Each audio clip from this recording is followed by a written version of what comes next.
What is going on, everybody? It's Taylor here with a very special, very beautiful, very wonderful guest to talk Elvis with me today. Lauren, how are you? Good. Jesse and I realized it's yours and our anniversary. The first time we met was exactly a year ago today. Isn't that crazy to think about? That's kind of crazy timing. Like, it feels like a year and it doesn't. Like, time feels like such a myth these days. Like, I don't know how to keep track of time anymore. I know. It's weird. It's weird. Everything's weird, but thankfully we have Baz Luhrmann to lead us through these times because he gave us exactly what we all needed, even though we didn't know that we needed it. And the greatest distraction. It's the greatest distraction of all time right now. Top Gun Maverick and then this coming out is like the perfect True. It's just so good. It's been one right after the other. Perfect way to escape from the garbage fire that is literally everything else. So, you know. The way that Top Gun made every man who had facial hair get a mustache, I'm hoping this movie will have the same effect with the lace shirts. That's what I want from this. It's culturally going to be a failure if that doesn't happen in terms of just men failing us on a global scale. And I already told Jacob I have to update his wardrobe a little bit, order a couple of new shirts for him. Don't know if he's actually going to go along with that, but I'm going to make an attempt because the lace shirts are everything. I said that to Jesse too, and he said, I don't know about that. And I said, I do. we know best, and we know that that's exactly what needs to happen. But yes, if lace shirts don't make a comeback after this, truly, like that's the sign of end times, I think. It awakened something I didn't know that I needed. So the stupid thing is, I didn't grow up like an Elvis fan or anything. I knew who he was because pretty much everyone knows who Elvis is. And if you don't, I don't believe you. Right. But like the stupid thing is watching this movie, all of a sudden I was like, oh no, I get it. But I get it because like Austin, it's like this weird thing of like, he was the perfect casting to do that to this generation. Right. And now people are watching it going, oh God, oh no, I get it now. Because I truly did not care about Elvis one way or the other. Like, just neutral feelings. But yeah, especially during the second watch, I leaned over to Jesse during his first performance, and I was like, I'm starting to feel like those women who are just losing their minds. Every time he starts singing, I'm like, okay, I get it. Well, that's how I was too. I think neutral is the best way to describe how I felt before this movie. Like, there were songs of his that I liked, and obviously you know that he had to have been a talented performer to reach the stratosphere that he is, like to be the cultural icon that he is. But watching this movie, I was like, God damn it, Baz. Why did you do this to me? What have you done? Not only did you make me care about Elvis, but you did the Leo thing over again. Somehow you cast just like this phenomenon of a star right at the like what? Yeah. Why are you trying to ruin my life in this way? Well, and like you and I had been talking about, not only that, but like it reminded me how much I loved Austin Butler, because he kind of just disappeared for a while and just did smaller things. And then he showed up in that trailer and I was like, oh yeah, I was in love with you. See, you and I have very different experiences with that, because the only thing, like, obviously I remember him popping up in Nickelodeon shows and Disney shows, but like that was kind of the only association I had with him outside of then seeing him pop up in Once Upon a Time in Hollywood. Yeah. But I didn't really have like a connection with him. And then the trailer came out and like the movie was getting hyped up and everything. And I was like, okay, all right. And then I saw the movie and I'm like, Baz, no, I can't. I don't have room for another one of these guys to like, I can't. Like, I've spent the last week binging both seasons of the Shannara Chronicles. Like, I've sat down and watched Yoga Hosers, and I can't stand Kevin Smith movies. Like, this is bad. This is really bad. Well, I just remember that, like, when he started dating Vanessa Hudgens, I was like, oh, okay, so she's God's favorite at that time. 100%. And 100%. I was so jealous. And then he just kind of disappeared for a while. And I wouldn't say that I, like, forgot about him, but, you know, he wasn't, like, at the forefront anymore. And then I remembered, and I was like, well, welcome back. Oh, man. Welcome back. Yeah. Him and Jamie Campbell Bower. This is a hell of a welcome back for him as well. Like, this is a hell of a way to do it. Especially with Dune now coming up after this. Like, he's just going to blow up into one of the biggest stars in the world. But we love to see it because he's worked very hard and put in all his dues in all of the crappy stuff to get to this point. So and I really need them to let him look like himself in Dune. Because yeah, I know. Realistically, I recognize the Harkonnens are ugly. But I need them to not do that. I know. Listen, in Denis, I trust. Like, I have to have that be the thing for now. That's what Jesse says every night. That's his nightly prayer. But, like, Denis, you know, we trust. but all right. Here's the thing. You and I have been messaging each other nonstop for like a week now about this movie. Yeah. Like, we just basically are like, there's nothing else we could possibly talk about. No reason to talk about anything else. And I have seen this movie now 4 times. Like, I have seen this movie 4 times, okay? That's 10 hours.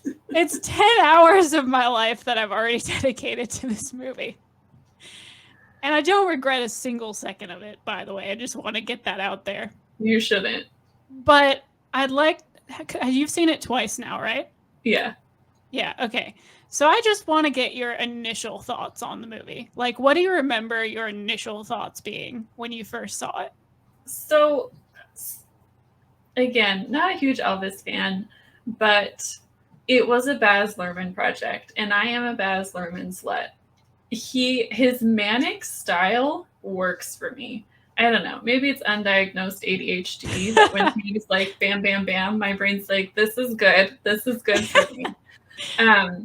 So I went into it knowing it was going to be a Baz movie and that, like, for better or worse, I would like some of it. And the movie ended, and I looked over at Jesse, and I just went, holy shit. Holy shit. How did he do that? And the whole ride home was either us just, like, sitting in silence or, like, talking about specific scenes where we're like, I can't believe he did that. And the one scene in particular that I know we've talked about was this scene at the International where he's warming up the band for the first time and going section by section. And that was the first time I leaned over to Jesse and I was like, this is the scene that gets him nominated. This is the scene. Something happened. He had a direct line to Elvis above or was a man. I don't know. I don't know what happened in that scene, but it was unlike anything I've ever seen. And that sounds dramatic, but I mean it. I've never seen anybody do what he did in that moment. It was wild. Yeah, it was because, again, you and I are very similar and we didn't really have a connection to Elvis in any way. And so watching a lot of the movie, but watching that scene in particular, it was this really strange phenomenon of feeling like I was watching, like, the real Elvis do things for the first time that I had never seen before. And your brain knows that it's not Elvis and that he doesn't look exactly like Elvis. And your brain knows that. But for some reason, my brain was like, no, like, this is the real, like, you're watching the real thing. That's Elvis. Like, it was this really weird thing that I've never quite experienced before. The closest I ever got to it was watching Andrew in Tick, Tick, Boom. Like, that's the closest I've ever felt to how this made me feel, where I was like, oh, it's just the real person. Yeah, he's just coming to visit. It's just, we just got him back for 3 hours, like, somehow. But I agree. So I'm also the resident Baz slut around this household. Jacob, as an Australian, disgraces his country by not being a huge fan of Baz. Baz is very, very hit or miss for him. So I have to then take on the responsibility, which I will gladly do, of being the Carrying real it on your Australian in this back. house. Yeah, I will do that and be the Baz person of the house. But so that was the thing that initially had me excited about the film. He doesn't make movies very often, but when he Yeah, does, you know that it's just going to be it's a treat. like, it's a whole thing. And so we went into this movie and I was like, Jacob, if you hate this movie, I don't want to hear it. You just have to let me gush for an hour and then you can tell me, like, I was prepared for him to hate it because Baz is like a lot for him. Yeah. For me, I'm like, this is perfect. This is my whole aesthetic and my whole vibe and just my wavelength is everything that Baz does. So we went into the movie and like I said, felt really weird in feeling like I was watching Elvis on screen. Like, just, it's so immersive. Like, maybe it doesn't work for you in the trailer. Maybe it feels weird in clips. But when you sit down and watch the movie as a whole, like, it just works. Like, something about it just is. Yeah. And getting to that scene in particular that we were just talking about, it's like, I think it's my favorite scene in the whole movie. Like, it just, something about it is so genuine and authentic. Yeah. And for good reason. Like, I don't know if you've heard the interview where like Baz and Austin talk about filming that scene, but like they had practiced filming it to a track, like to a pre-recorded track, and it just wasn't working. Like, something about it just didn't work. And they were like, we're going to have to do this live. And then Austin basically had a panic attack and was like, oh God, oh no, like I can't do this live. Like, I can't, this is going to be the moment where I fail and everything falls apart and it's just going to be a disaster.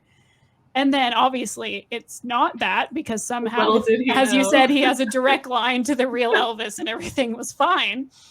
But it just felt like, I think the thing I appreciate the most about this film, as much as I love all the performance scenes, because I think Austin nails every single one of them, but I love the moments of like more personal, like where it feels like moments that you're probably not supposed to be watching, like the rehearsal, or like when he's spending time at Club Handy, or when he's with his family. Like, those moments just feel so like lived in and so real, and like they're moments you're not actually supposed to be seeing.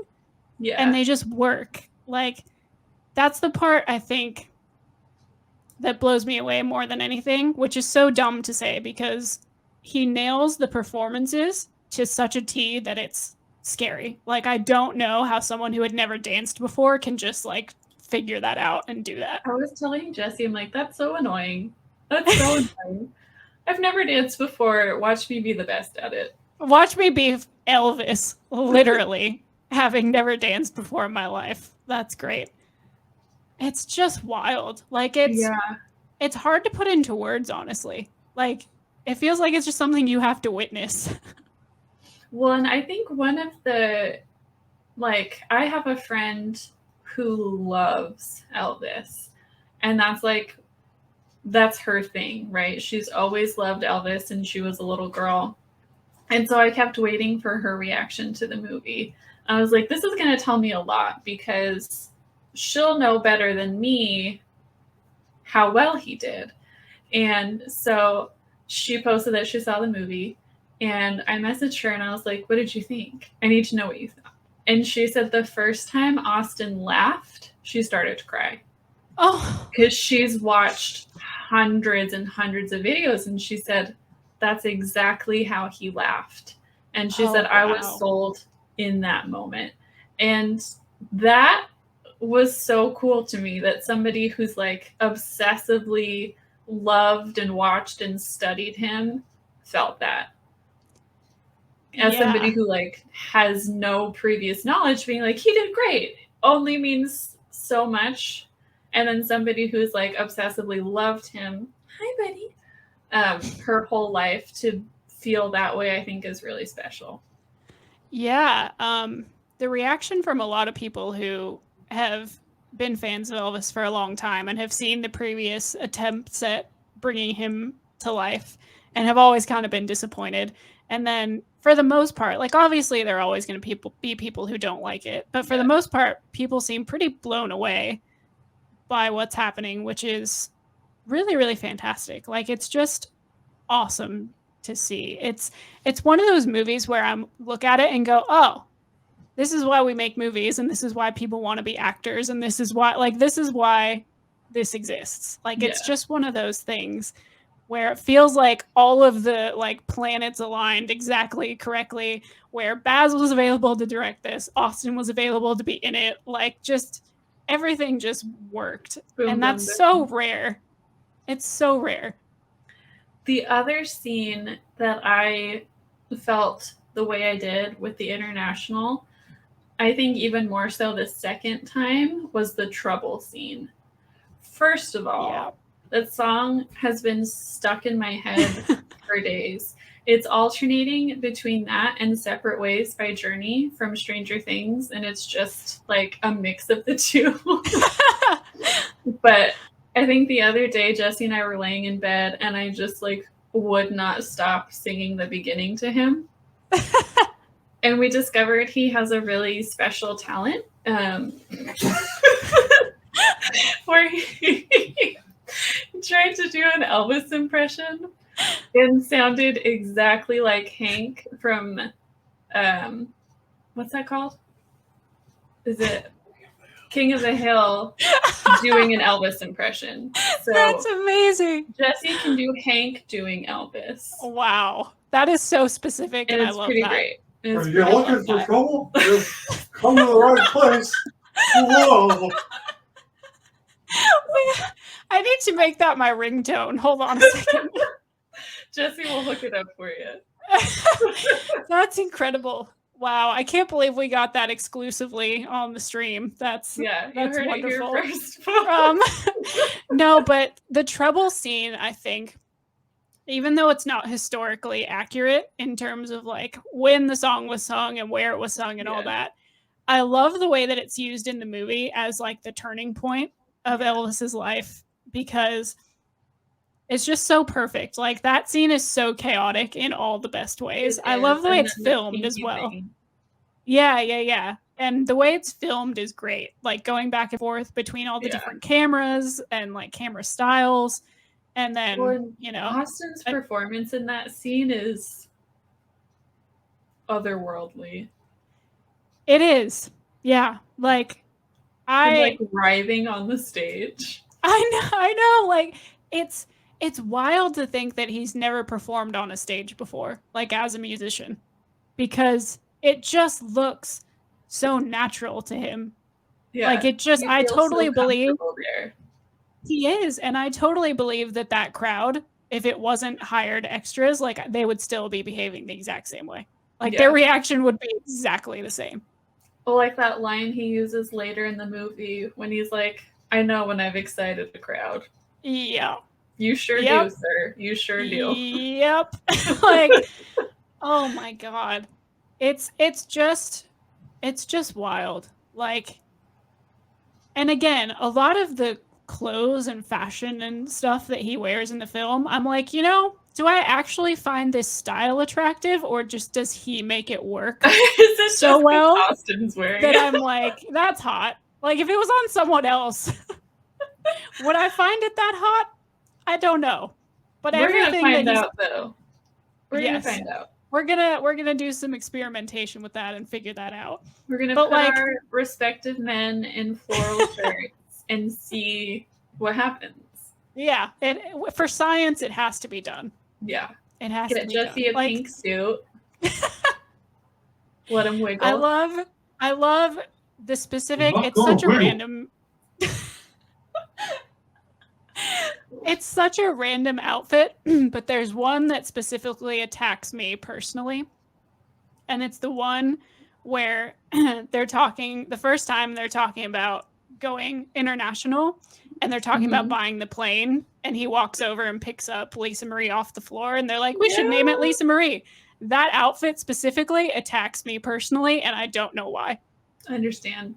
I think the one for me is where he's like super frustrated, and so he goes to see BB King, and he's wearing like the suede jacket over the pink shirt, and I'm like, sir, sir, you better stop. We need to calm this down real quick. And I don't know if it's the Doja Cat of it all, but like that scene is very hot. It's hot, and Baz is such a genius when it comes to music. Like, he just knows how to use music in such a unique way. Like, who else is going to put that song there?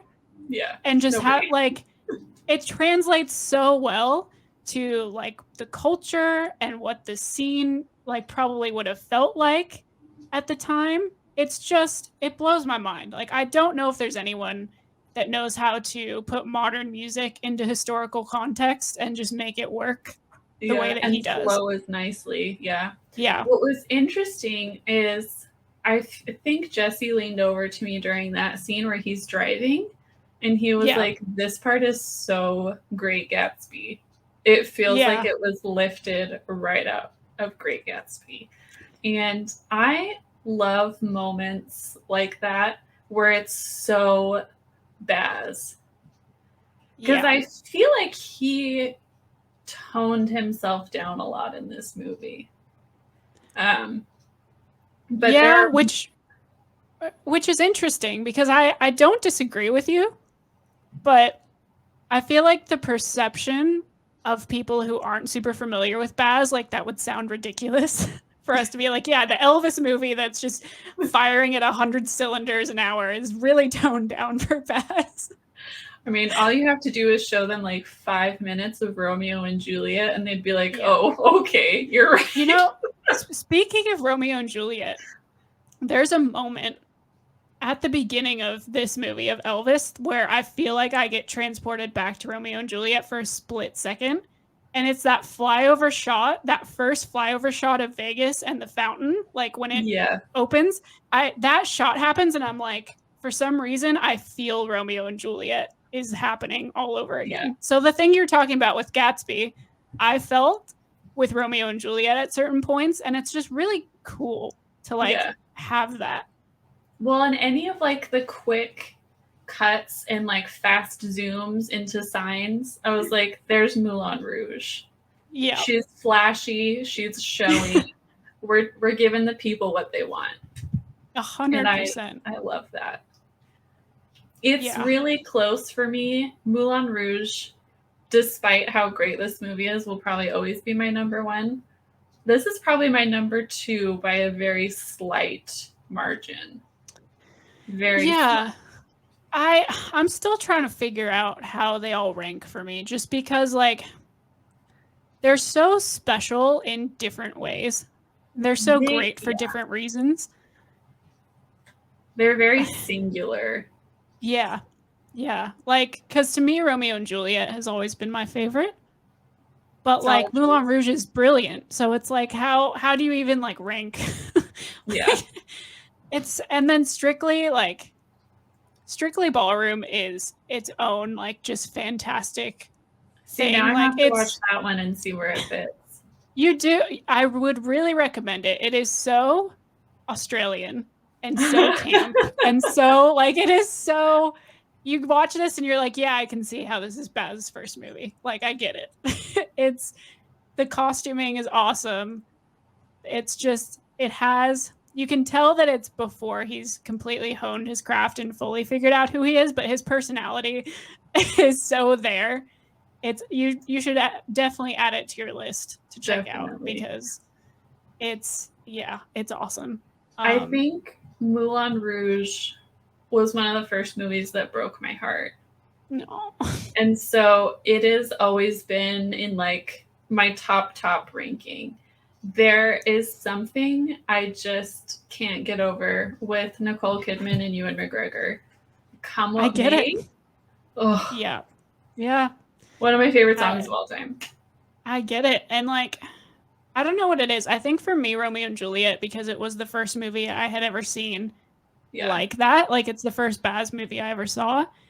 And I had never seen anything like it before. And I just went movies can be like this. Like, I don't know what this is, but I love everything that's going on.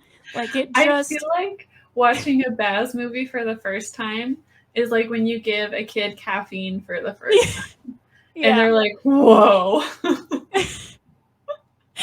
That's the most accurate, I think, description ever, where it's like, oh, I didn't know I could see the world through these kind of colors, and I didn't know that it like existed.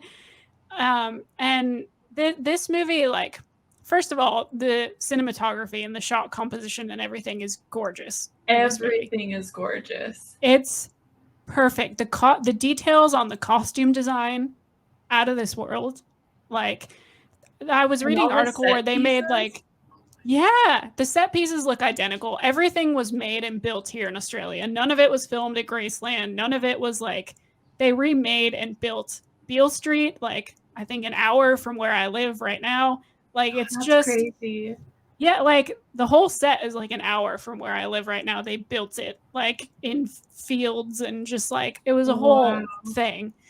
And it's crazy to think, because it looks so authentic and gorgeous, and you'd never think it was filmed outside of the US, like, if you didn't know that. Yeah. But they made like 4 different leather jumpsuits, like, depending on what shots they needed to film, like if they needed him to bend over in them, or if he needed, like, it's wild. It's wild. They're like, well, we gotta hold on. One of them, right? He kept one of the jumpsuits. Which, as he should. Right? Good for him. Good for him. Whenever actors are like, I stole this from set, I'm like, no, you earned it. Take it. Yeah, that's part of your pay, all right? Like, let's not joke around here. They all knew you would take it. Just take it.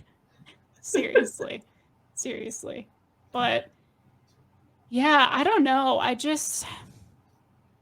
don't really know how to, like, I guess, reconcile with how much this movie has affected me when I wasn't ready for it to. Just in terms of, like, the subject matter. Like, it's just, I don't know, man. I didn't know anything about Elvis before. Now I feel like I know so much. Yeah. Well, Stranger Things was a very brief distraction for me. And now it's like back and forth between my absolute sorrow for how the season ended and Elvis. Elvis is still there. So, I mean, if that tells you anything, I'm a huge Stranger Things fan. And the fact that after watching the finale, I'm still thinking about Elvis should tell you everything you need to know. I have been listening to Austin's version of Trouble, Baby Let's Play House, and Hound Dog on a 3-repeat, like, repeating, just, like, I really hope that there are other recordings that he did that just haven't been released. Like, I was surprised how little he was on the soundtrack. Yeah, I was expecting more, especially after they released that clip of him doing That's All Right for, like, the screen test and stuff. I was assuming we'd at least get that one as well. I was like, where's Austin's version? Instead of Taylor's version, I want an album of Austin's version. I do too. I want a full Austin's version Elvis album, which is so, like, that is a really weird sentence coming out of my mouth as someone who doesn't listen to Elvis. But I'm like, can we get the Austin version, please? I mean, like, some of the songs, they do slap, though. They do. They do. They absolutely slap. It's just, I would be so curious to hear Austin's version after all the amount of vocal training, like the 2 years of vocal training that he did. Yeah. I would love to hear what they actually sound like. But yeah, listen, if this turns out to be another Taron Egerton situation, I'm going to have to storm the Academy myself. I know. There better at least be a nomination forthcoming. Otherwise, Literally. I don't. There have been so many incredible movies this year already, and it's only July. But even still, I need him to at least be nominated. That would be like the tip of the iceberg. But if he's not even nominated, I think that's a crime. It's absolutely a crime.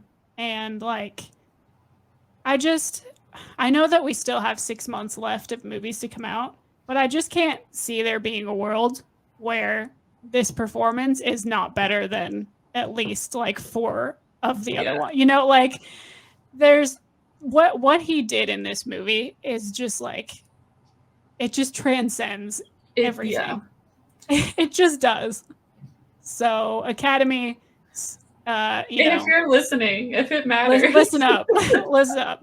BAFTAs, SAGs, I'm gonna need you to remember this performance, please, because I can't handle this being a snub at the nomination announcement, because I will feel like the world is fake and nothing matters if this doesn't get nominated. Because even if you don't like the movie, you don't like Baz, like, you have to come out of this going, that guy. Like, yeah, I mean, you could hate the entire movie. I wouldn't trust you, but you could. You could. And even still, you have to recognize what he did. Yeah. I mean, it's one of those things that is simply undeniable.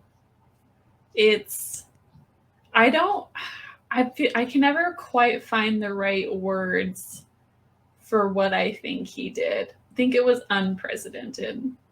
Yeah, and it feels weird to say, because it feels like you're being over dramatic when you say stuff like that, but it's like, no. I sit here, I've been thinking about it. I've seen it 4 times now. I've been thinking about this for like 2 weeks. I don't think I've ever like had another performance do this to me, where I sat down and watched a movie and I was like, what the hell just happened? Like, I think the last movie, at least this year, that I had that reaction to was Everything Everywhere All at Once, where like for weeks after, that was all that was in here, where I was like, that was a work of art. And then I left this movie and I was like, that was a work of art. Couldn't be more different. But I think the comparison I can make for both is that it felt like the director unleashed. Yeah. Which is weird, because I said it was tamer Baz, which it is, but I think it was him on a scale I haven't seen before. This feels like the biggest thing he's ever done. Yes. The scale of it, I think, is unmatched by any of his other films. Yeah, it's definitely the biggest undertaking of anything he's ever done. Just because of, first of all, the person that you're dealing with. Like I said, I don't believe anyone who tells me they don't know who Elvis is. Like, that's just not a thing. Yeah. Like, everyone has some form of context of who he is. Well, and then most people who do know who he is are like obsessive. Like, Elvis fans are the Star Wars fans of the music world. They are. Like, they know everything. They're very protective. Yeah. 100%. So not their only standards are unreasonably high. Yes, always. And like, so not only are you dealing with that, but then you're dealing with trying to make sure that you get the details right, obviously, because that's important. But you also are trying to tell a compelling story that works on film. Yeah. Which is a huge undertaking of itself. And trying to not make it feel like a bad impression, which it very easily could have. Yep. I don't even think I could tell you how many terrible Elvis impressions I've seen in my lifetime. Like, it feels like a thing that is just everywhere. Yeah. Like, you just always run into someone who thinks they can do one. Like, it's wild. And I think it takes a special kind of actor and a special kind of person, like just personality-wise and mentally, to be able to do something like that. Because, we've all heard that he practically lived as Elvis for 2 years. Didn't see anyone, didn't talk to anyone, really, didn't do anything else. But, like, even with that, it's like you can do all that prep and stuff, but then on the day you have to turn up and be able to do it. Yeah. Like, you have to turn up in front of the camera and it has to work. Yeah. And it's just like, I don't understand it. I just feel like some sort of witchcraft is happening. Well, and then, there's the whole thing with his voice now, which before I watched anything, I said the same thing too. I was like, that's not what he used to sound like. And then I watched him talk about it. And you think about how long, like you said, he lived as Elvis. Of course, he still sounds like him. Yeah, I mean, and like you do I it for don't. so long, it's muscle memory at that point. It is, especially like when you've had vocal training, like vocal coaching to like Yeah. get yourself to do it. Like you've put in the work to do it.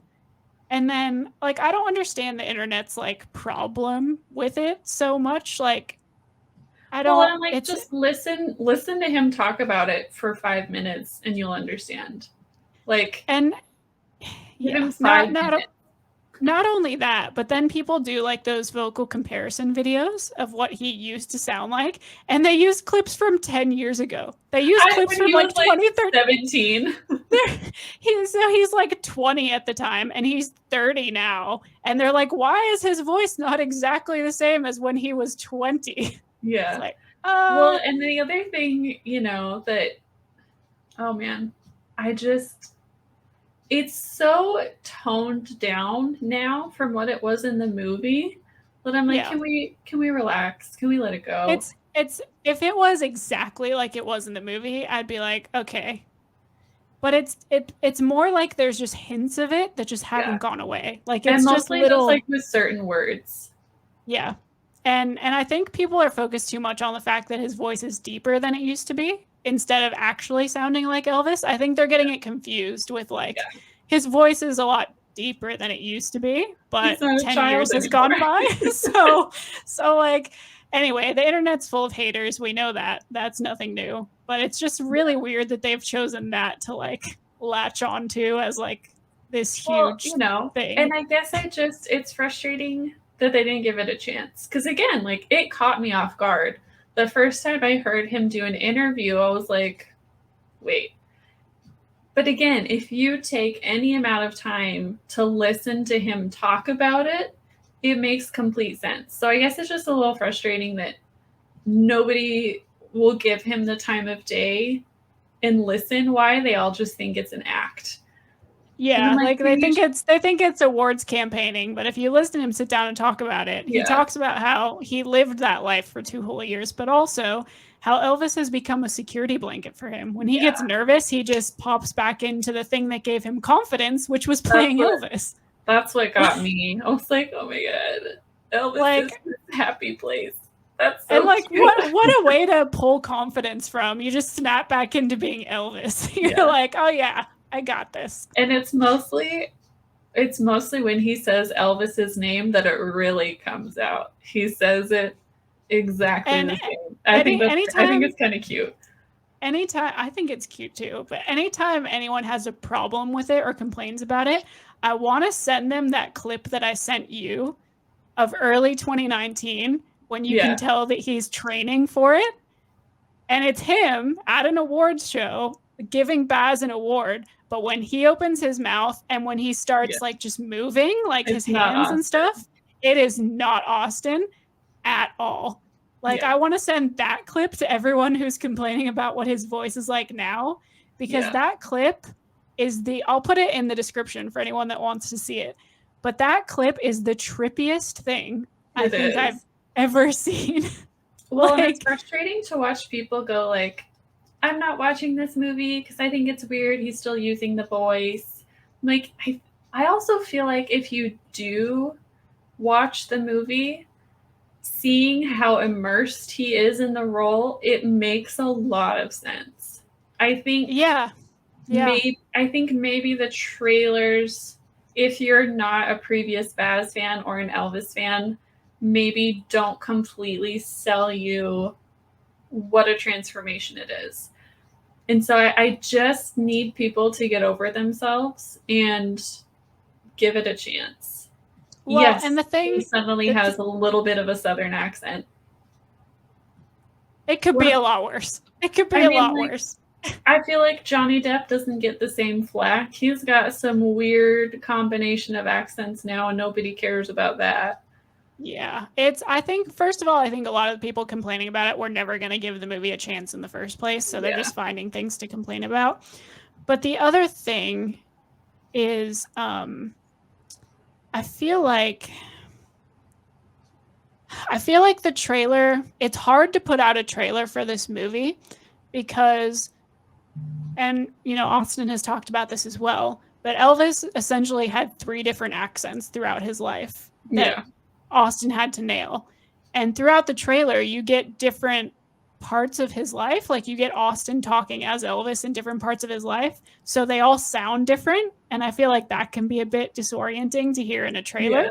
Whereas in the movie, obviously it goes linear enough to where you're like, oh yeah, his voice is changing because he's getting older. Yeah. But in the trailer, I remember the first time I watched the trailer and I was like, none of that dialogue sounds the same. Like he sounds like, so like it's a bit disorienting in the trailer when he never quite sounds the same. Yeah. But in the movie, you're like, oh yeah, of course. Obviously. I think his the voice changes. trippiest thing I was showing Jesse an interview. It might have been Fallon, I don't remember. Where they would basically give Austin like a dialogue of Elvis's that was recorded in just like what year, right? And so he would say the line and then they would play the actual recording. It's really Wow. uncanny. It's You have a to little you have to tell me where that is because I'd I'll be try and find it fascinated. again. But to they hear would that. just say like this performance, and so he would say like a line from that performance, and they play it's trippy. It's wow. Trippy. It's really crazy and it's really awesome and like it's just one of those movies that I come out of and I'm just like obviously it's really sad. And I was actually a little surprised how much it emotionally like affected me as someone who's not an Elvis person. But like the ending gets me every single time. Like it has made me emotional every single time. The clip of real Elvis at his last performance, it feels big. You can tell. I don't know if he knew he didn't have long left. It feels like he did. And so there's just a lot of really tangible emotion that even if you don't care about him, you can feel that he's putting everything into that song. And so regardless of how you feel, that clip of the real Elvis, it stings. It really stings. And you see how like far he's fallen from his previous grace, right? He's put on a lot of weight. He's unhappy. But that scene is really powerful. And I think adding the real Elvis in there kind of really brought it home. I agree. And I think it actually, that moment kind of reminds me of the thing that a lot of people talked about with Tick, Tick, Boom. And Andrew talked about a lot with Tick, Tick, Boom, where it's like he believes that Jonathan had this unconscious thing of he knew he didn't have much time left. Yeah. It feels like Elvis had that in that performance where it's like maybe he didn't actually know, but like he knew. There's just something about it where it just feels like his entire being is coming through that song. Like it's so powerful. It's a little eerie, but not just in like in an emotional way where it feels like he feels something bigger than he's letting on. Yeah, 100%. And it's really tough to like, because I did a review for this movie after the first time I'd seen it where I just sat down and kind of talked about my thoughts. And it's really hard for me to like find a good way to discuss this movie in like an actual movie review format because it just feels like there's just so much I want to say about it, but then you start talking and then it goes like other places and then like it feels like the only way to review this movie in true Baz fashion is just like all over the place.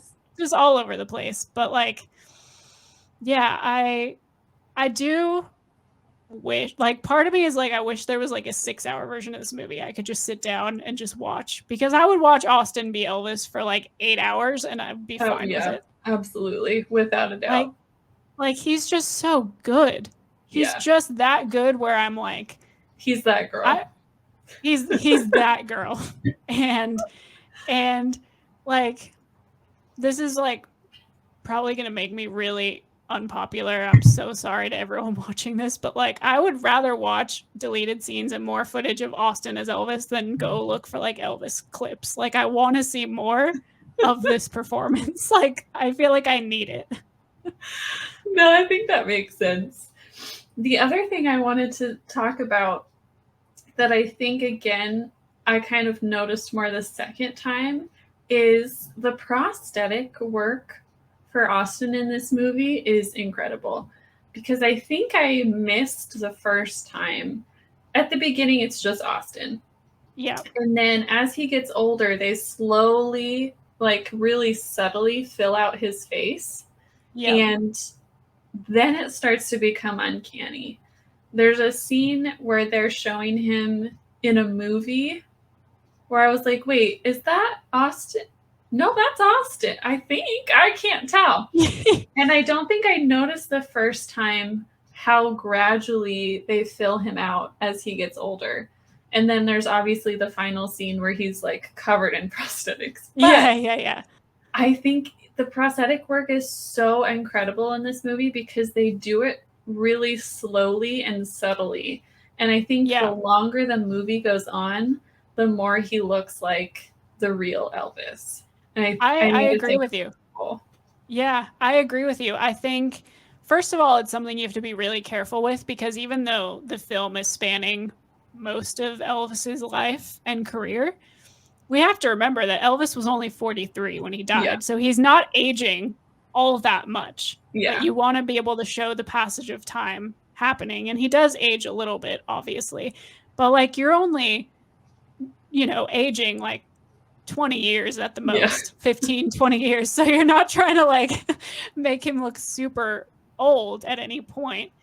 But it is so gradual that like it's really trippy in the best possible way because it's really well done where it doesn't look distracting and it doesn't look like all of a sudden you're like, oh God, how much time has passed? Like there's never a moment where it's like, what the hell happened? Like what? It's just, it's so natural. Well, and it's like those clips of him at his wedding and then holding baby Lisa Marie where they like really start to just subtly fill out his face that you're like, oh my God, looks incredible. And the tan doesn't look ridiculous either. Like when they tan him up, it doesn't look ridiculous, which is quite a feat because like that could go horribly wrong.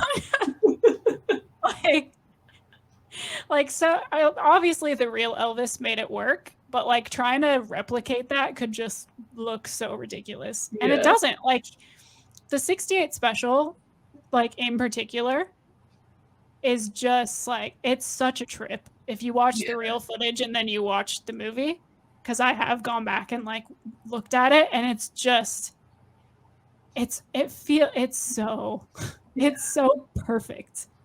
It's uncanny. Well, the other thing you and I have talked about is his dancing in the movie, I think feels extra wild because part of you is like, there's no way you can choreograph what Austin did. Like, how would you even like, all right, now you wiggle this way, then this way. Like, so much of it had to just be him doing like, this is what feels right.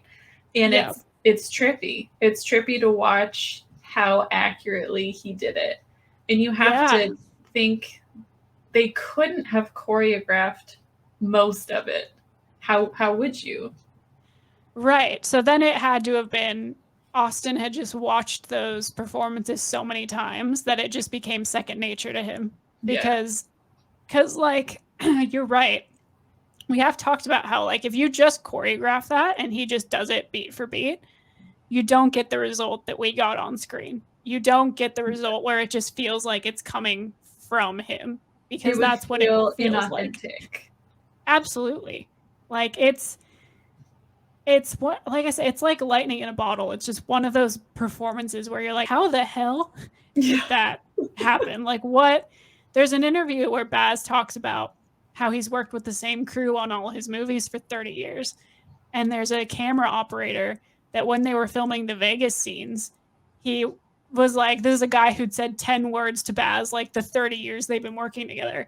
And he goes up to him and he's like, I've worked on Star Wars, I've worked on Thin Red Line, I've worked on like all kinds of different films. And what the hell is happening here? I've never seen anything like this before. Like, I would pay money to be here watching these Vegas scenes be performed. Like, that's wild. That's insane. Like, I can't even imagine. So I feel like two ways about Vegas, because I think it has some of the best moments, but I think if anything drags in the movie, they maybe could have trimmed Vegas down a little bit. Sure. But what's so interesting about it is those scenes are so visceral. Like watching him re-perform those songs with like his whole band and everything, it kind of just feels like you're watching a concert for a little bit, like a real concert, not a movie. It feels like you're at a concert, and it's really wild. It's like a very specific feeling. Those Vegas scenes, they're different. They hit different. They do. They really do. It's like I said, it's really just, it's eerie in the best possible way. Like it feels like you look at it and you go, this can't be possible. Like this can't be happening the way that it's happening. Like something about it just shouldn't work, and it works. And it's also like, Vegas is such an important part of the movie because I feel like so many people who, at least I know, who remember Elvis, like those are the years that they remember, or those are the years that like they associate with him. And it's also like so the end of the movie obviously wrecks me. Like it's perfect the way that they do it, but there's a scene on the stairs when Priscilla decides she's going to leave that just kills me. Just kills me. Like, if she gets nominated, it'll be for that scene. That scene or the limo scene, she was incredible. Like, yeah, she was great. I really appreciated what Olivia brought to this role because she did exactly everything she needed to do. She was so emotionally present and so wonderful. And there's never a moment to me where it feels like, obviously, there's no performance that can overshadow what Austin did. But I feel like she doesn't try to. Like she does exactly what she's supposed to. And it just complements his so perfectly. Priscilla just, at least in the movie, I can't say I know a lot about her in real life. Yeah. But I feel like for a lot of the time she felt like his anchor back to reality. Yeah. And at the end, it felt like that wasn't enough for him anymore. And so she left. But there was just something like, I don't know, just really calming but reassuring about her scenes where she was there for him through thick and thin. And eventually he screwed it up. But I thought her performance was perfect for what it needed to be. Absolutely. And I think to me, I didn't really catch this so much the first time, but on rewatches, I was kind of sitting there during the scene in the hallway where they're shoving his head into an ice bucket and being like, the only thing that matters is get him on that stage. And I was sitting there on the third or fourth watch going, man, what if Priscilla was there? Yeah. Like, what if she was still around instead of just Vernon and the Colonel being there? Like, what if Priscilla wouldn't have allowed it? No way. No way does that happen. Like, no way do they get away with a situation like that. And obviously, you know, there are some creative liberties. Like, I don't know if it exactly ever happened like that, but there had to have been situations where after she left and she wasn't around anymore, and then obviously his mom wasn't around anymore, there wasn't anyone there to be like, hey. The two women who were in his corner. Yeah. Like, which is so devastating to think about because no one else was looking out for him. Yeah. Like, and she just, I think she gave it everything she had, and she didn't have She didn't have anything else to give. Which is I'm not completely enough fair. for you. That is completely fair. And I'm in no way trying to say, oh, she should have stuck around. But it is if sad. She had, yeah. Yeah. Like, it is sad that at the end of the day, like, that's just kind of how things went, unfortunately. And it's but interesting to listen to Priscilla to this day talk about how much love she still has for him. Yeah. It's really heartbreaking. It is. And I think I don't want to get too much into this because it's a whole thing, but like, I feel like it's unfair the way that this movie kind of gets framed by certain people, where it's like they don't focus enough on Priscilla and the age difference and that whole thing. But to me, I don't think that would be fair to Priscilla, because the world doesn't get to decide how she feels about their relationship. The world doesn't get to decide if she was a victim or not a victim of certain things. Like, she publicly talks about how much she still loves him. Like, how after all this time, you know, like, my thing is, I get that. Sorry, I get the lens we look at, like, that we look through now at it, but I don't feel like that's our place to decide that. Right. I guess, and I had to separate that, right? Because do I think that behavior in general is problematic? Yes, I do. I think it's really common and it's a problem, but who are we to tell her how she felt? You know what I mean? That would have to come from her. And I think people, like you said, it's a little unfair to frame it that way when she hasn't framed it that way. Like, if that was how she felt, then absolutely we need to talk about why it wasn't framed that way. And I'm not, like you, I'm not super familiar with Priscilla, but everything I've seen from her that I have seen, you can tell that she still loves him. Like, he was a huge part of her life that doesn't seem to have regrets about. Like, she hasn't come out and said that, you know, oh, he was horrible and my time with him was horrible. And I just don't think it's fair for people to put the victim label onto her if that's not what she believes she was, because that in itself is really traumatic. That's really traumatic to do to somebody. You can't just decide that for somebody. Yeah. And that's been a huge frustration I've had with it, is like, I get through the lens that we look through now that kind of behavior generally, like, that's not okay. I get it. Like, obviously 14-year-olds and 20-year-olds, 26-year-old, whatever, like, I get it. Okay.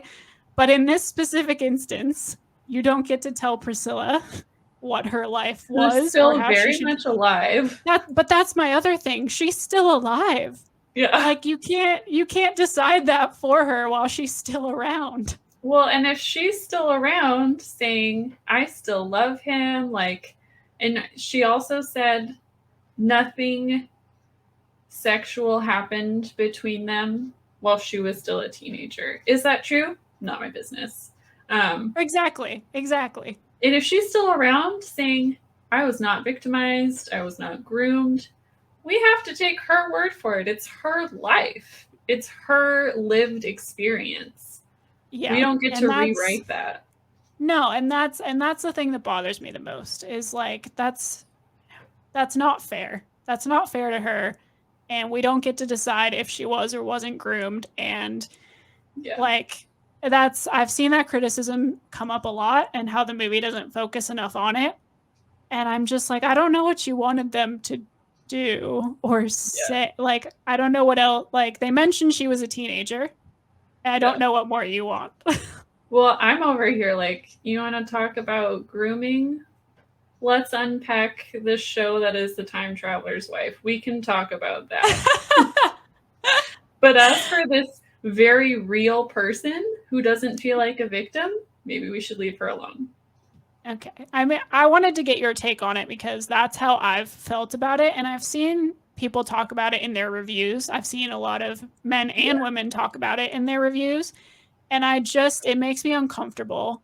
Yeah. Because, like, It's just not our place to decide that.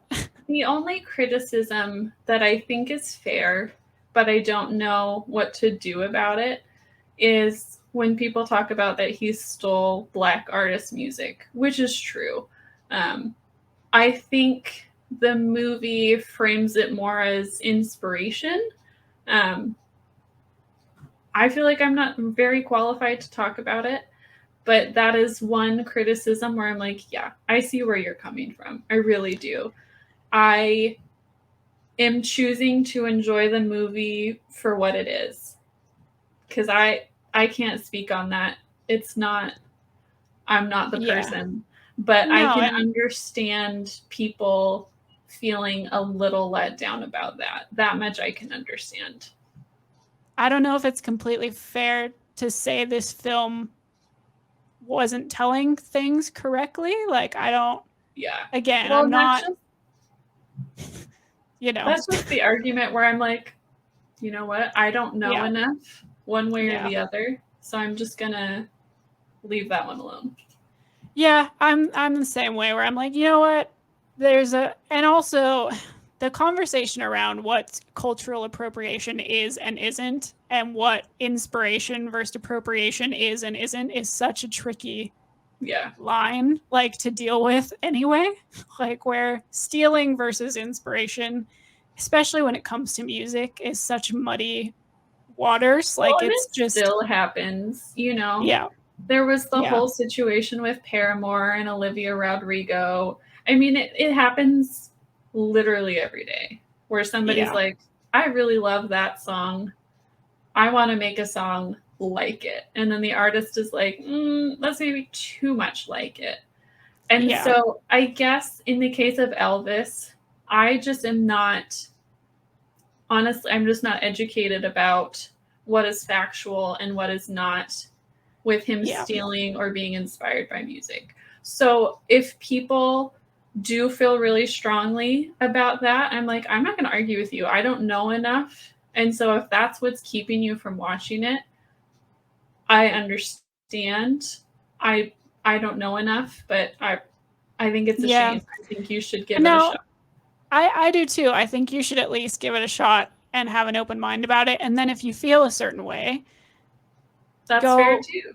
That's fair. And then maybe go sit down and do some research into it if you haven't. Because a lot of people I find who have that criticism, not all, but a lot of people who have that kind of criticism, it's just stuff that they've heard, like, from where it's like, oh, my family like grew up telling me he stole Black music. And it's like, okay, fair enough. But I think the other important thing is that this movie doesn't make Elvis out to be a perfect person. No. And I think that's maybe people's hesitation with it, if they have that perception that he stole music, is that it's a movie glorifying Elvis. It is very much not. It is very honest about his shortcomings and his struggles.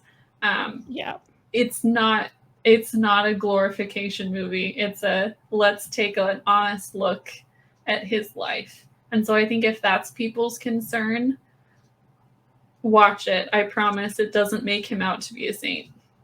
And I also don't necessarily think the movie, maybe this is just me, but I don't think the movie kind of makes you try to believe things one way or another. Like, it shows you Elvis being around these Black musicians and being like, oh, I want to record that song, or, oh, I think I'll do a version of that.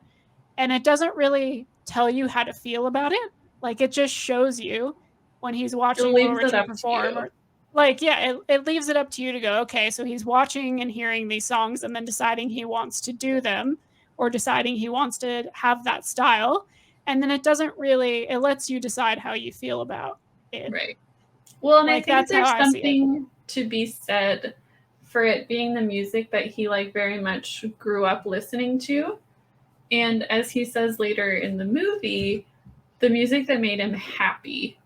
And so I think there's something to be said for artist inspiration, where you can compare somebody like, again, Olivia Rodrigo and Taylor Swift, where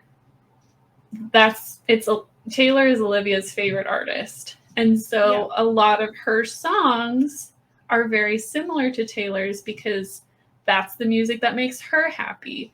And that's the music she grew up with. And so I kind of viewed it from that lens of he continued to sing that music because that was music he was comfortable and happy with. Yeah, and that's how I saw it as well. But again, as two white women, that's just that's how we view it. Like, I'm sorry. That's all the context. I'm not pretending to be an expert. Not at all. No, I don't. I've seen a couple of clips here and there. I've heard some people talk about it. Everyone's completely entitled to feel the way they feel about it. Like you said, we still deal with it constantly when it comes to inspiration versus like copying versus, like we deal with that in music. You can get into people covering other artists' songs all the time. There are some artists that's all they do is make covers of other people's music. So I think the music industry, it's tricky waters. Yeah, and especially back then as well, like just with the way that segregation was and how big of a deal it was for him to even be hanging out with these people, let alone wanting to record their music and be part of like their scene. I think the movie does a good job of exploring that. Like I said, whether or not you like the fact that it happened or not is up to you. But I think the movie does a good job of presenting you with it and then letting you decide how you feel about it. Yeah. Because there's never a scene where it shows you B.B. King or Little Richard or anyone going up to him and being like, oh man, I love your cover of my song. I'm so glad that you... No. The only thing you ever see is B.B. King, he's like, oh, I'd love to record that song Little Richard's doing. And B.B. King goes, if you do, you'll make a hell of a lot more money than he could ever dream of.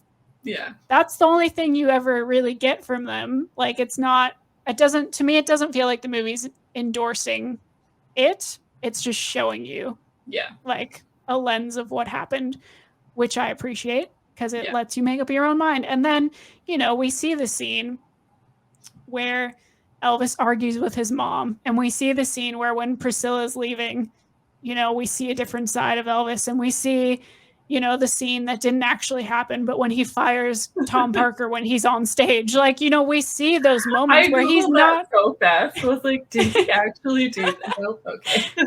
But we see so many sides of him that are not pleasant. You see him angry, and you see him messing up, and you see him like you see sides of him that, make him human. Like this movie, I think I've seen people talk about how this movie doesn't dive deep enough into Elvis as a person outside of being a performer, but I don't know if I agree with that personally.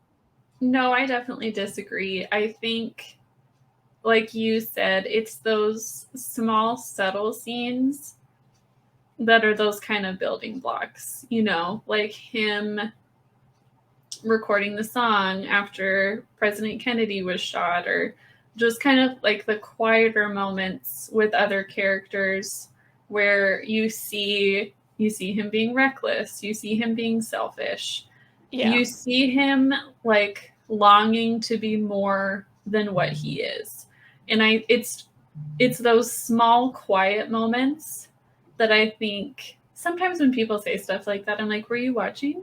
Did you watch the movie? I think it's those movies that really build up, like you said, his humanity, and that he was not a perfect person, but he was continually trying to be something greater. Yeah. And I think it does a good job of balancing those moments, and then obviously how obsessed he was with just performing and being that musician who, wanted to be remembered and didn't believe he had done anything that was worth remembering at that point. Like it's really well done. And I think I had also seen a criticism from a couple of people that they wished the movie spent more time on Beale Street. But after watching the movie a couple of times, I feel like Beale Street's actually a pretty significant chunk of the film. Like they spend quite a few scenes, like lengthy scenes actually at Beale Street, which I liked a lot. I just don't know how much more time you could have actually spent there without feeling like the story was dragging. Yeah. If you're going to do anything, maybe chop a quick couple of minutes from Vegas and add it back in Beale Street. But then you have to pick and choose what you take out. Yeah. But I think for the most part, it was pretty good. The only thing we didn't really get a lot of was, when he was in the service, like other than him meeting Priscilla, we didn't really see a lot of that. And then we didn't really see a ton of him doing movies. They've kind of fast forwarded that part a bit. Yeah, which I don't hate necessarily. Well, I think it makes sense. If you're watching a movie, it's a little hard to put in scenes of him making movies. I know it can be done, but is it going to be beneficial to the story?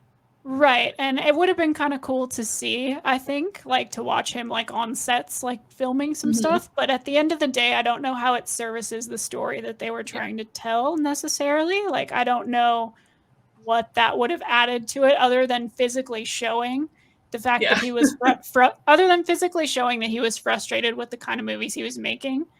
But I feel like you got enough of knowledge of that without having to show a lot of it. I don't know. Because at the end of the day, I think music was his passion. And so music was the focus. Yeah. Which makes sense to me. And music is inarguably the bigger part of his legacy. Obviously people have seen his movies and are familiar with them and stuff, but that's not what he's known for. Right. That's not the you ask anybody what they know about Elvis, it's not his movies. yeah. Right. But no, this movie is just really great, and it's gonna live in my head rent-free forever, all Baz movies do. So that's just where we're at the moment, I think. I hope that anybody who's on the fence gives it a chance. It's just I think it will surprise people if they're hesitant or not sure if they want to watch it. Do it, give it a chance, and I think you'll be surprised. I agree. I think giving it a chance is a big thing for sure. Just being willing to go into it with an open mind and just kind of go along for the ride with it. Then I think you're going to be surprised. I do think it's interesting because I've seen quite a few people say they're going to go see it, obviously because they're huge Elvis fans, not necessarily because they're familiar with Baz and any of his work. And for the most part, it hasn't affected, Baz's very ADHD style hasn't turned a lot of people off of it, which is interesting. There are going to be people it just doesn't work for. But I think his style is so well suited for a story like the story of Elvis's life that it just works even for people who might not normally like his style. And I just think it fits together so well. And I hope that everyone actually goes out to the theater and checks it out, because let me tell you, on the biggest screen that we have possible for me to see it on here in the best sound system, the Dolby Atmos, huge Titan Lux screen. It's phenomenal in Dolby. If you can watch it in Dolby, watch it in Dolby. It's so worth it. Because I've watched it in Dolby and then watched it in a different kind of cinema, and it's still great. But seeing it in the best sound available is a must. That's what Jesse and I kept saying about Top Gun too. I'm if you're gonna go see Top Gun, watch it in Dolby. The detail, in both cases, right? The detail to sound mixing, worth it alone. See it 100%. How it should be seen, if you can. 100%. It's phenomenal, and I feel like the universe was all right, you guys have done a lot of suffering lately, so we'll give you a Baz movie to help you get through. I know. I think my greatest sadness is that we can't watch it together. I know. I'm so sad we can't go to a theater together and just be consumed by it, because at some point you and I will watch it together. It will happen. It's just I keep really telling Jesse, I'm like, I really wish I could just hang out with Taylor. we need to make that happen. We'll figure it out. One of these days. One day it will happen, and it'll be like a day where we're finally in the same country at the same time and we can hang out. And it'll be you, me, and Jacob and Jesse. And I'll be like, listen, this is great and all, but I'm kidnapping Lauren and you're not going to see her for like 5 days. You guys have fun. Exactly. Like, bye. You two go do your thing. We'll do our thing. Maybe we can have dinner together a couple times. Yeah. But otherwise, don't expect to see us. We'll see if we can squeeze you in. Yeah. Exactly. Oh, God. Well, are there any final words that you would like to say about this film before we sign off? Any wrap up things you would like to address? I just think in every way it's visually a treat. It's dessert for the eyes. I think almost everyone's performances are top tier. So if you like good music, if you like beautiful cinematography, if you like beautiful people, this is something you should give a try. It is firing on all 4 cylinders. I think everybody's at the top of their game in this movie. And I think it's got heart. It has funny moments. It has moments that'll break your heart. I think it's worth one watch at bare minimum. Give it at least one watch. So, yeah, there are 2 quick things I want to mention, just because I think one of the most heartbreaking scenes in the movie that we didn't really touch on, but one of the most heartbreaking scenes in the movie is in the closet when after his mom dies. And I'm sitting there having the context in my head going, Austin and Elvis both lost their moms at age 23. And Austin having to act through... Yeah, they both lost their moms at age 23, which is the first thing that Austin learned in his research of Elvis that made him go, I know how to play this guy because I know what that feels like. Oh my God. And so him filming that scene had to have been one of the worst days of his life. Like, because you'd be tapping into something that just... like watching that scene, knowing that in my head, I was like, I can't handle this. Like, I can't do this.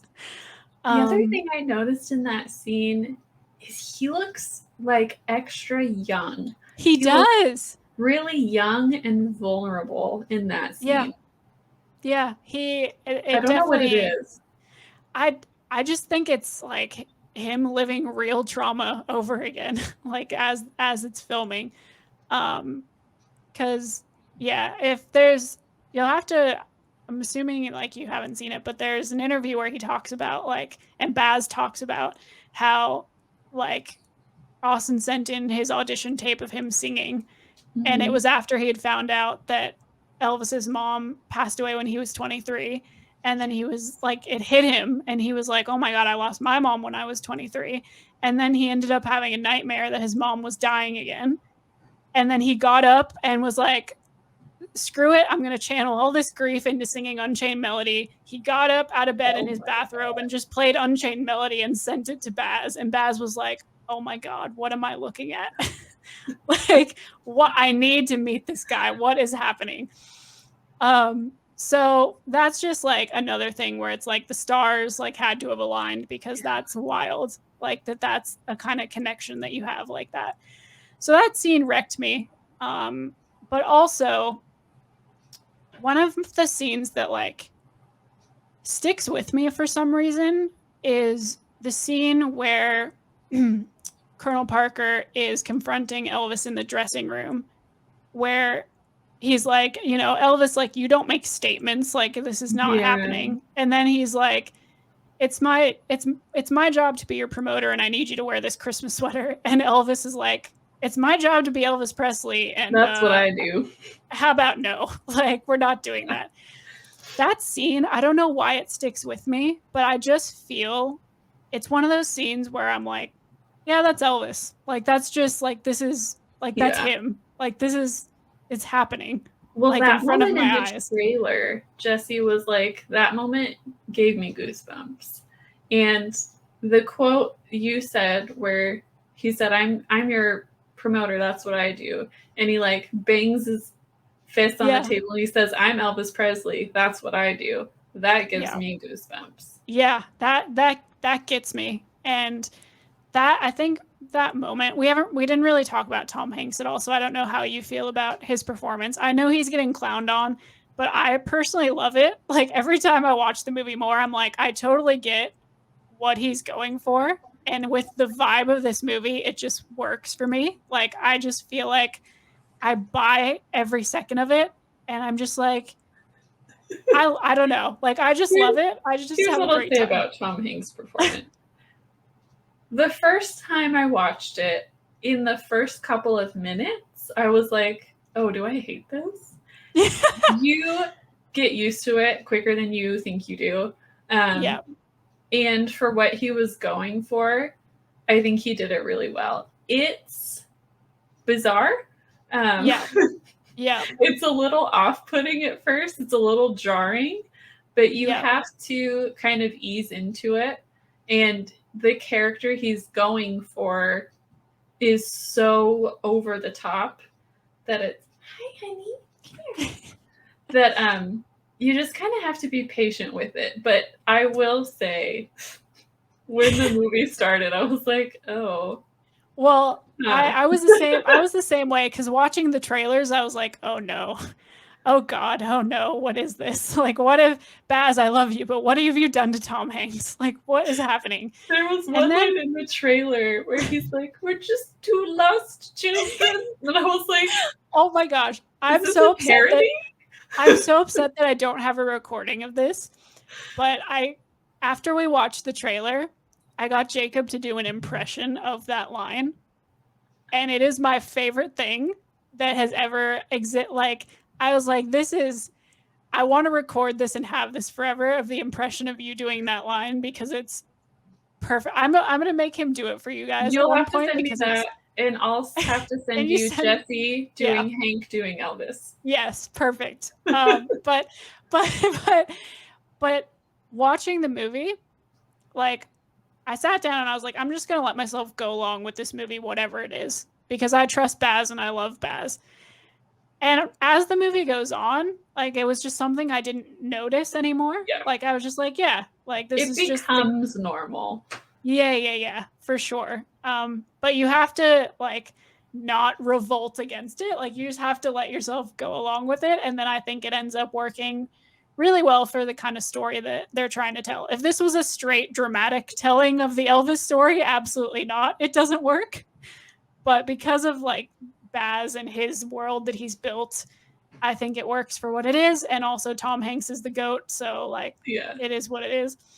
But I love this movie a lot. You can see, like, I have the poster hanging up on my wall right here. You can see the bottom corner of it. It's already there, straight out of the theater on the wall. Perfect. Yeah, this movie Jesse wants to give a little quick review, because I know he loved it too. I would love to hear thoughts if he wants. Oh, did you hear me? Come here, baby. Do you want to say real quick what you thought? Sell people on it? Elvis is beautiful. It's dynamic. It's bright. It's ambitious. There are so many of the biopics, especially in the music variety, that just feel like water that we keep retreading over and over. And Baz brings a very specific and unique light that is appreciated, and is a nice voice to have in the storm of these types of movies. So great film. Austin Butler is fantastic, amazing. Give him all the awards. And Tom Hanks was also in the movie. Listen, I have one important question for you, and are you ready for the lace shirts and pink suits that are coming your way very shortly?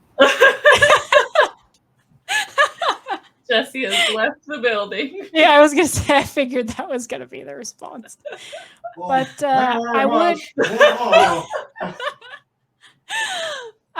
would bring in Jacob to do his review, but he is working at the moment. But I will say on his behalf, he was expecting to really not like it. As someone who's not a Baz fan, he came out of the theater really liking it a lot more than he was expecting to. There's a lot he really liked about it.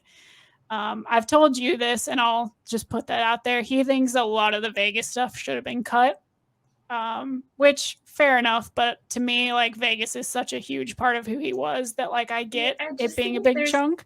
Only the teensiest bit of fat, only just a little bit, but yeah, I'm obsessed. So. He thinks the movie's too long, which fair enough. I could watch 6 more hours of it, but that is what it is. And then he also really liked the scene we talked about with the Vegas rehearsals, like being one of the best scenes in the movie for sure. But yeah, it's just, please everyone go see it. If you haven't seen it, please give it a chance. It's really good. It deserves to be seen on the big screen. Like, eventually it will be on HBO Max at some point, but theater first if you can. Yeah, because well, it's worth it. Baz has been really outspoken about this being a theater movie. Yeah. He wanted this to be a big screen film. You can tell. You can absolutely tell that it was made for the biggest screen and the best sound system. And it's a theatrical experience that you just get immersed in. And you feel like you're at Elvis concerts, which is the coolest thing in the entire world. As someone who was not close, as someone who was not close to being able to do that, I missed it by like 20 years, unfortunately. But yeah, it's a wonderful experience. I hope everyone goes and checks it out. If you stuck through us for this hour and a half that we've spent talking about Baz Luhrmann and Austin Butler and Elvis, we very much appreciate it. We would love to hear your thoughts in the comments, what you thought of the film, if you're planning on seeing it again, how many times you've seen it. Look at that. Aww. The specialist of guests. Cute. Maverick came to tell you to go see Elvis in theaters. You've got to go do it now, people. You can't let him down, okay? Like, come on. Off your tail. But yeah, this movie's great. I hope everyone goes to see it. And also, just for fun, if you tell us in the comments your favorite fashion moment, favorite the scene up. Where Austin looked the hottest. Yeah, we need to know. This is for science, people. We need to know where you think Austin looked the hottest. We may have to do a whole nother video where we just go through and rank all of the fashion. Yeah, absolutely. We might have to come back and do that, and then also include the results from the comments of what you guys thought, because this is a very important scientific research that needs to be done, I feel like. And I'm willing to be the person to do it. If somebody has to do it, someone's got to do that for you guys. we will do it for you. Thank you guys so much for hanging out with us, and we will see you next time.